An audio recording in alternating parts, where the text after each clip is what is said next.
ഈ സൂറത്ത് ഓതിയാൽ മാത്രം മതി നമ്മുടെ രോഗം മാറാൻ എന്നർത്ഥം. ഇത് കേൾക്കുമ്പോൾ ചില ആളുകൾ ചിന്തിക്കും, എന്നാൽ പിന്നെ എന്തിനാണ് ഡോക്ടറെ അടുത്ത് പോകുന്നത്?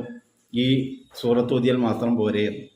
മതി, ഈ സൂറത്ത് ഓതിയാൽ തന്നെ മതി. പക്ഷെ സൂറത്ത് ഓതുന്നത് പോലെ നമ്മൾ ഓതണം എന്നതാണ്. വളരെ കൂടുതൽ നമ്മൾ ശ്രദ്ധിച്ചുകൊണ്ട് ഓതേണ്ട ഒരു സൂറത്താണ്. പരിശുദ്ധമായ ഖുർആൻ ഷരീഫിൽ 114 സൂറത്തുകളുണ്ട്. അതിൽ ഒരു സൂറത്ത് മാത്രമാണ് പഠിക്കൽ നിർബന്ധമുള്ള സൂറത്ത്. അതാണ് സൂറത്തുൽ ഫാത്തിഹ. ഫാത്തിഹ സൂറത്ത് നാം പതിവാക്കിയാൽ നമ്മുടെ രോഗം മാറുമെന്നാണ് ഞാൻ പറഞ്ഞിട്ടുള്ളത്. മുത്തുനബി സല്ലല്ലാഹു അലൈഹി വസല്ലം തങ്ങൾ പറഞ്ഞു, ഫാത്തിഹത്തുൽ കിതാബി ഷിഫാഉം മിൻ കുല്ലി ദാഇൻ. എല്ലാ രോഗത്തിനുമുള്ള മരുന്ന് ഫാത്തിഹയിലുണ്ട് എന്നാണ്. അതുകൊണ്ട് തന്നെ ഫാത്തിഹ നമ്മൾ പഠിക്കുക. നമ്മുടെ നിസ്കാരം സഹിയാവണമെങ്കിൽ ഫാത്തിഹ നിർബന്ധമായി നമ്മൾ പഠിച്ചിരിക്കണം. ഫാത്തിഹ ഓതുന്ന സമയത്ത് വള്ളി വ്യത്യാസമില്ലാതെ ഓതുക. ഷദ്ദുകളും മദ്ദുകളും